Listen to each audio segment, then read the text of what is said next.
Okay, I'm back for the third round of the Canadian Open. This was in the morning of the second day of the tournament, so I had a little bit of time to do some minor preparation, and I saw that my opponent, who is actually about 12 or 13-year-old girl, by the way, I saw that she mostly plays the London Online, and I had a few ideas in mind on what to play. I could either play my normal setup, or I could play something that I've been doing a little more recently online. Now normally I would go after d4, knight f6. After bishop f4, normally I would go just d5, and then I play c5, knight c6, and maybe some queen b6 or e6, depending on how white chooses to develop. But in this game, I chose to play the system that I have not actually researched in depth yet, but I have played quite a few games online so far, and it's served me quite well. So I decided to try it on her, and I felt that I wanted to try something a little more offbeat because my opponent actually beat a strong national master from the United States in round one of the tournament. So I definitely did not want to take her lightly. So I chose something a little bit more offbeat here with 2c6. Now the idea is you want to try to get an improved version of some of the d5, c5 lines. Most notably, the main difference is that when black goes queen b6, which is the main idea of c6, you want to play queen b6 to attack the undefended b2 pawn. If white were to play something like knight c3, which would be quite common in the normal d5 lines, if white plays knight c3 here, then that is in fact just a free pawn, because the normal move to punish that would be knight b5, and there's never any knight b5 ideas due to this pawn on c6. So that's sort of how this line goes. So she chose to play 3 knight f3. One of the main ideas, by the way, another idea aside from this queen b6, is that if white plays an early, let's say e3 here, you go queen b6, queen c1, and then when the queen goes to c1 here, now you can play knight h5, and since white played e3, hemming in this bishop, you're just going to be taking the bishop pair. So this is something that's this is just a line that's very common if you play this online, and it just gives black a very good position out of the opening. So let's go back here. She played 3 knight f3, and I played queen b6, all the same. I mean, I'm just attacking the pawn. It's very natural. And now there's two ways to defend it. You can either go b3 or you go queen to c1. Now b3 is a little bit risky. It does leave this diagonal quite exposed. And at some point after, let's say, g6, bishop g7, I can play quick c5 to undermine this pawn, and it'll be quite difficult for white to maintain that diagonal. So I played queen b6. After queen to c1, I played d6. This is sort of the flexible way you want to play. You want to just play something like knight d7, maybe kingside fianchetto, followed by an eventual e5 break. So you're playing this sort of like a hybrid, I don't know, King's Indian, Old Indian sort of setup. That's just very, very effective against London, I feel. So let's go d6 here. Now, the most critical way for white to play in this position, specifically, is to play a setup with c4, whether it's on this move or one of the previous moves. If you play a c4, that puts the most pressure on my position, because now at least white is playing a setup that's, you know, somewhat resembling a proper Old Indian type of opening. Now, from his point of view, obviously the bishop on f4 is misplaced. It's sort of like staring at nothing here, and the queen is obviously not wanting to stay on c1 for very long. So, you know, in that sense, what black is doing quite fine here. So let's play knight b2. Knight b2 is what was played in the game. And now here I saw, okay, I mean, I don't think I've ever had this exact position online before when I play this, but I felt that knight h5 had to be the right idea. You're just forcing white to go bishop e3 if he doesn't want to lose the bishop pair, and I mean, this bishop just looks a little bit dumb here. I mean, maybe white can untangle with something like knight c4 and then eventual, like, I don't know, bishop to d2, or even just keep the bishop on e3 and just go g3, bishop g2. So there's a lot of ways for white to unravel, but I think bishop e3 would have been more challenging than what she played. She just played bishop to g3 instead. And well, this just allows black to snag the bishop pair, which is what I did. And then I continue with a normal development scheme of g6, bishop g7, and after a castle, I have just knight d7 followed by e5, and that should comfortably equalize for black. But I always feel that on all these lines, whenever white just allows black to take the bishop pair, I just feel like it gives black the better side of equality. So she played c3, which is flexible. She is not committing her pawn to either e3 or e4 just yet, but I felt like it was most likely that she was gonna play for e4. She just wants to secure this diagonal first before anything else happens. So she goes c3, bishop g7, and now she goes e3, which to my surprise, I thought that she would totally go e4 because that has to be the whole point of playing this early knight d2 is to try to prepare quick e4, and on e4 I would have been completely fine. Still, I would have just castled and eventually play e5, and I played the standard sort of breaks that you would in a King's Indian type of setup against the London. Now the engine actually points out an alternative development scheme instead of just g6, g7, is actually to play g6 right now, and after let's say c3, I can play the really nice move h5 because what this plans is to play bishop to h6, and now I put lots of pressure on this diagonal, and eventually I can play something like d5, so that if the queen ever tries to unpin, then there's bishop to f5 hitting the queen. There's lots of these ideas, but I just felt like I should just play, I've seen this bishop h6 idea in other lines, but this had to have been the safest way to continue. So she puts all her pawns in dark squares, which is normally a good strategy, but the issue is that white's position is just a little bit too passive here, right? I'm never really getting mated with my uncontested dark square bishop on the board like this, so I'm always free to just castle into whatever attack she tries to make. And in general, I feel like black's just very, very solid, and there's nothing white can really do to put pressure on my position. So for that reason, I thought e4 would have been a little more critical, because at least it puts a pawn more in the center. But anyway, after e3, I just castle. She goes bishop to d3, which is fine, knight d7, because I want to prepare e5 as best I can. Now here's where she started to go wrong. What white should really be doing here is she should just wait. She doesn't want to castle king side, of course, because that would just give black a free hand on whatever side of the board he wants to play on, whether it's on the center or on the flank here. So I can play something like a5, I can play e5, I can play my queen back, and then, I don't know, some eventual break, or I can even play for c5. So I have a lot of different ideas here, and this would have been just much too passive for white if she had gone for this. So instead what you should really be doing is you should try to create some sort of like vague threat. So probably the best thing that I see is something like queen to c2. The queen is still defending the b pawn, and you're just putting more pressure on this diagonal. So the reason why this might be strong is that if black just sits around and does nothing, let's say just a5, there might be ideas of knight e4 followed by knight g5. One of these two knights to g5, it can even be this one, who knows. And when one of the knights comes to g5, if I play h6, then there's some bishop takes g6 sacrificial ideas, because if I were to take twice on g6, then with the two knights, being able to come to g5, it would be just much too dangerous for me to handle. And this isn't something I want to do. Like, here's a sample line. Let me try to find a line here, knight e4. I don't know, I'm just making random moves that don't do anything. And I think probably knight f6 should have been played sooner to prevent this knight e4 idea. But now after knight eg5, I'm running into some problems because h7 is hanging. So if I play knight f6, then I don't know, maybe white has some way to take advantage of that. But let's say h6, and now I believe bishop takes g6 just works, because after takes, takes. The only real move that I see to defend against this is knight f6. I mean, I could also move my rook to d8 or rook to f6, but that just looks a little bit too sketchy here. But let's say knight f6, and now I think after the move knight h7, oh sorry, not knight h7, let's delete that.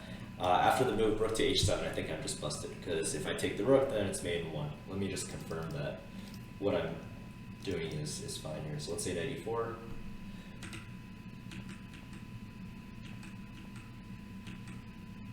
Okay, so apparently this isn't actually, okay, so there's instead of that, there's rook Okay, so there was a defense to rook h6.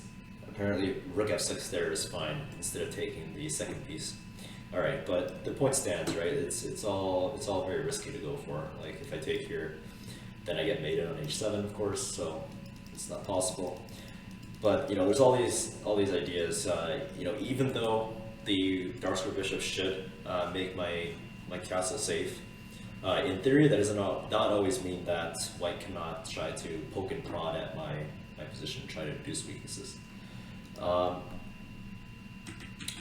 But anyway, going back to the actual game, after bishop to d3, I play knight d7, and now she surprised me with knight e4. Now, when I saw this move the first time, I was like, okay, she's clearly trying to go to g5, otherwise there's really no point in playing this move. And I mean, I just played my next move very quickly because I just fundamentally did not believe in this attack at all. I felt like it was just complete bogus, and I mean, I've got to just be a terrible chess player if I get made by this, right? This pseudo attack, because I've got quite a few pieces here defending my king, and especially with the queen still on c1, which is a major issue here. It's just not in time to to create an attack. But yeah, her attack was just much too premature. So I continued with the simple d5. I just kicked the knight back. I mean, this wasn't necessary, but I felt like it was just straightforward. I don't mind if she goes back, because then I can play the very quick move, the quick e5 break, and followed by c5 later on. That should open up the center in my favor. So after knight eg5, again, I was a little bit confused. I was like, is she really going to take on g6 here? But I did some concrete calculation, and I spent about, I don't know, let's see, I spent about a good 20 to 25 minutes on this move alone, just trying to see exactly what her idea is, because again, with the queen on c1, it's just, this attack is just too artificial. So let's say after h6, which is what I played in the game, if she tries bishop takes g6, or even here, yeah, even here it wasn't really working, but after h6, something like knight f7 was probably the move that she had to go for, because after king f7, at least this pawn is a target. But again, like, I don't know, if you try attacking it or whatever, then, although now I'm looking at it, maybe knight to h4 is the idea, because it's a little hard to defend this. But again, this is all speculation. Let's delete that and go back.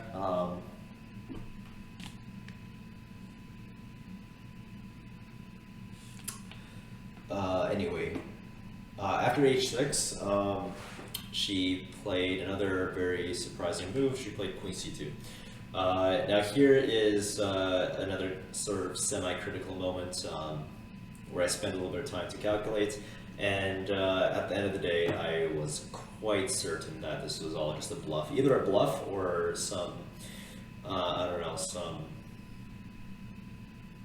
blind spot, or she had an idea and she realized it didn't work. But she did not really challenge me with the queen to c2, because well, not only is it a free piece, but also it's just not really, there's just something off about this whole attack, and it didn't seem very convincing to me what she was trying to accomplish. And I really just had no clue, so I really took my time on this move, but I concluded that knight h6 g5 was in fact completely safe to take. Now in the game she went knight g5 after a long think, but of course you have to look at what happens after bishop takes g6. After f takes g6, black is currently up 2 pieces, but white has some, some vague outside chance of going for some perpetual, or at least winning one of the pieces back. Let's say queen takes g6. If I were to be foolish, and I don't know if there's a bad defense that's semi-reasonable here, but like, so let's say rook f6 for example, queen h7 check. If I were to go king to f6 like a moron, then after knight g5 I might be regretting things. But anyway, after queen takes g6, I have this nice resource, which I only saw after about 10-15 minutes of looking at the board, but I saw that I simply have rook f3. So I eliminate another one of white's potential attackers, and at the end of the day, I have a very safe position. I have 3 minor pieces and a rook, and she just has 2 rooks. And on top of that, b2 is hanging. Now here is where I wanted to check something. Queen takes b2. In this line, I actually saw that after rook to h7, I might be in trouble here, but I mean, worst case scenario, I have some variation with, let's say, queen a1, queen here, and let's say queen to b2. Of course, you can't go queen d3 because there's a skewer. But if the king goes back to f1, then I have queen b1, just sacrificing the queen so that oh wait, even this variation doesn't work. So hold on here. I thought that I could just take on h7. What is this line? Queen b2, queen h7.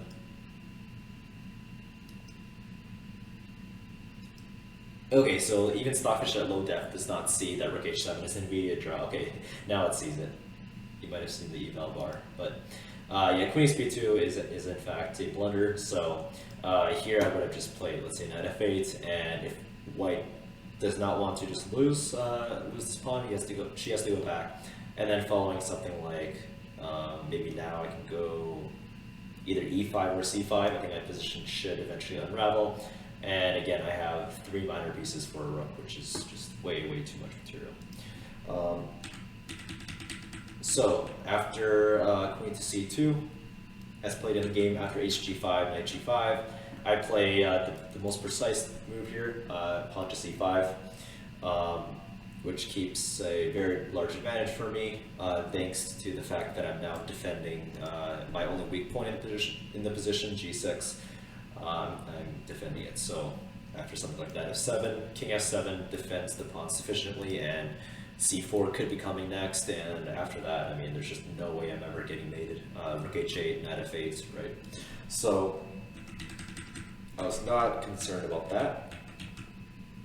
After c5, she decided to castle, and now all that I really have to do is I just have to open up the position and complete my development. I have to somehow get my knight out, and my bishop out and my rook. And after that happens, I should be good to go. So I played again the best move here, e5. I'm just blasting the center. I want to open up this guy so that I can target the heart of White's king position. So at this point, she was getting low on time. I think I was at around 20 minutes at this point, and she had she was nearing 10 minutes, and she still had a good 25 moves to go to reach time control. So she was panicking a little bit, but nothing could have saved her ultimately. So I thought I converted this quite nicely. After queen to e2, she's just trying to swing her queen over, but this is this is just desperation at this point. I take on d4, queen to g4 was played, I take on c3, again, threatening checkmate, and following her last move, pawn to b3, or second last move rather. After pawn to b3, I mean, again, there's just no way I'm ever getting mated here, even if, let's say, just as an example, let's say I make a nothing move, white can try queen h4, but after knight to f6, there's just no way to take advantage of this. I mean, my queen is defending my knight, so after knight h7, I am actually free to go to play something like rook e8, and I can just take back, and I'm good to go once more. But after b3, I played just the most human move. I played queen to b4, which not only threatens to take a hanging queen, but also queen a3, queen b2 is a mate into threat. So there's nothing that could be done, and she tried one last little trick here with rook h8 check. The trick is obviously that if I take with the king, then there's mate into on h7. But yeah, as played in the game, I just took on h8 with the bishop, and that was the end of the game. So this is just an under 20 move miniature, I guess you could call it, and yeah, I mean, I was surprised by some of her decisions, especially not only this was the first move that surprised me. I wasn't really sure why she did that, but maybe she didn't know that bishop 3 was an idea, although it is in fact a line that could be played. And even a little bit later here, again, probably e4 was more critical there, and again, this knight e4 just really baffled me. I just did not see this attack working whatsoever. So yeah, that was That was my round 3 game, and I have my round 4 game in just about an hour, so I'll be back tonight for my 4th recap.